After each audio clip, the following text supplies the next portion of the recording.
안녕하세요. 현실적인 삶의 팁을 전해드리는 정신과 의사 류정신입니다. 오늘의 주제는 아이 키우기, 저만 이렇게 힘든가요? 입니다. 어떤 이야기인지 사연 먼저 들어보시죠. 39개월 아들을 키우고 있는 엄마입니다. 저의 고민은 아이랑 같이 있는 시간이 행복하지가 않다는 거예요. 아니, 솔직히 불행합니다. 아이가 제 자존감 도둑이에요. 저희 아이는 호기심, 질문, 활동량이 많고 제 말에 통제가 잘 안 되는 아이예요. ADHD가 아닐까 싶어 상담센터도 가봤는데 그렇게 보이지는 않는다고 하더라고요. 원래도 말을 잘 안 듣고 저랑 코드가 안 맞는 아이인데 한참 고집을 부릴 나이라 그런지 모든 일과가 언쟁 없이 지나가질 않아요. 물 마시자, 화장실 가자는 말에도 일단 싫다는 얘기부터 해요. 이유를 설명해줘도 그래도 싫어요, 하고 싶지 않아요. 무한 반복입니다. 아이 아빠는 애가 너무 예쁘대요. 하지만 매일 함께 있는 저는 아이가 무거운 짐으로 느껴질 뿐이라 너무나 큰 죄책감에 시달립니다.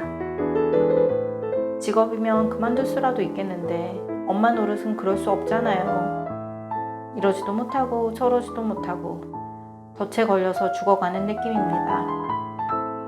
아이 키우기, 저만 이렇게 힘든가요? 사연만 들어봐도 얼마나 힘든 상황인지 알 것 같아요. 무엇보다 어느 누구에게도 이런 마음을 터놓을 수 없는 것이 더 힘드셨을 것 같고요. 만약 그랬다간 나쁜 엄마다, 이상한 엄마다, 이런 손가락질을 당할 게 뻔하니까요. 그래서 아마 저에게 사연을 보내주셨을 때 많은 용기가 필요했을 거라는 생각이 들었습니다. 사연을 보면 내가 아이에게 정이 안 간다. 모성애가 없어서 죄책감이 든다. 이게 지금 핵심 문제일 텐데요.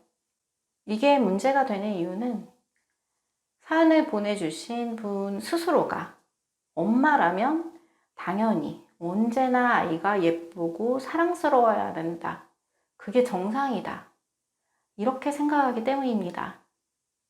그래서 본인이 이상한 사람으로 느껴지는 거죠. 내가 사이코패스는 아닐까? 왜 나는 아이가 안 예쁘지? 이렇게요. 결론부터 말씀드리면 지금 사연과 같은 상황에서 아이 키우기가 힘들지 않은 사람이 과연 있을까요? 그래도 자기 자식인데 사랑해야지. 이런 생각이 드실 수도 있는데요. 그럼 자기 자식이라는 조건을 한번 제외해 볼게요. 우리가 일주일간 우연히 어떤 아이를 맡게 되었다고 가정해 봅시다. 그런데 그 아이는 해야 될 말만 하고 조용히 움직이고 또 뭘 거절할 때는 그렇게 예의가 바를 수가 없어요. 화장실 갈래? 하면 지금은 괜찮아요. 이따가 마려우면 그때 갈게요. 이런 아이를 보면 어떻습니까? 누구라도 사랑에 빠지지 않을 수가 없겠죠. 생판 처음 보는 남의 아이라도 아마 그럴 거예요. 그런데 만약 아이가 시끄럽게 뛰고 하루 종일 뭐 물어보고 뭐 하지 말라고 하면 듣지도 않고 뭐 하라고 하면 일단 싫다는 말만 내뱉는다고 생각해 보세요. 이런 아이는 어떻습니까? 빨리 일주일이 지나가 버리면 좋겠다. 이런 생각만 들겠죠. 우리는 모성에 대해 이상적인 기대를 많이 하죠. 조건 없는 사랑이다. 절대적인 사랑이다. 이렇게요. 하지만 인간관계에서 무조건적이고 절대적인 것은 세상에 없습니다. 아무리 부모 자식 간이라도 그래요. 나에게 친절하고 예의 바르고 최소한 피해를 주지 않아야 나도 저 사람을 좋아할 수 있습니다. 그래서 지금 아이가 밉다는 생각이 드는 건 정상적인 반응이에요. 남편이야 가끔 보니까 자기 자식인데 당연히 예쁘죠. 손주 싫다는 할머니, 할아버지 보셨어요? 아, 있네요. 종일 손주를 돌보는 할머니들은 정신과에 우울증 약타로 많이 들어오십니다. 진료실에서 얼마나 딸, 며느리 흉을 보는지 몰라요. 자기가 손주 때문에 죽겠다고. 그래서 나만 힘든 건가? 내가 이상한 건가? 이렇게 생각하실 필요는 없습니다. 다만 아이가 말을 안 듣는 것 역시 또 너무나 당연한 일이거든요. 어느 집 아이나 말을 다 안 들어요. 물론 특별히 키우기 힘든 아이가 분명히 있습니다. 연구에 따르면 10에서 20% 정도의 아이가 그렇다고 해요. 이건 복불복이죠. 이 확률에 걸린 엄마들은 그때부터 고생길이 시작되는 거예요. 근데 사실 엄마만 힘든 게 아니에요. 그 아이도 힘듭니다.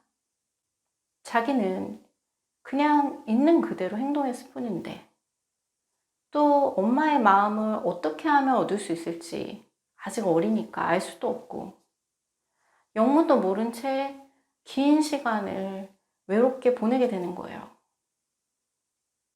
솔직히 불쌍하죠. 결국 엄마와 아이 둘 모두 불행한 상황인데 우리가 최소한 20년은 어찌됐든 같이 살아야 하잖아요. 근데 한 번뿐인 인생을 이렇게 괴롭게 날려버릴 순 없죠. 뭔가 바꿔야 합니다. 어떤 방법으로? 아마 어머님도 아시다시피 아이를 바꿀 수는 없습니다.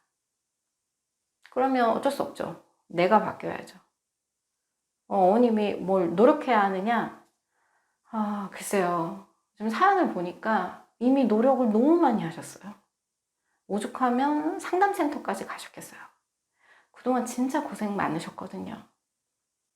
제가 지금부터 말씀드리는 방법은 뭘 더 노력해라, 인내해라 이런 건 아니에요. 지금 같은 상황이면 저는 항우울제를 복용하는 걸 추천드립니다. 엄마가 우울증인 것 같다 이런 게 아니라 제가 예전에도 강조드렸지만 항우울제는 예민한 감각을 좀 무디게 해주고 무엇보다도 에너지를 올려주는데 정말 좋은 효과가 있어요. 힘든 아이를 키우려면 정말 에너지가 많이 필요합니다. 지금 보니까 사연의 주인공분은 너무 지쳐 있어요. 지금은 긴급하게 강한 에너지 부스터가 필요한 상황으로 보입니다. 가까운 정신과에 가셔서 꼭 약을 시도해 보세요. 진짜 후회하지 않으실 거예요. 사연에서 죽어가고 있는 느낌이 든다고 하셨잖아요.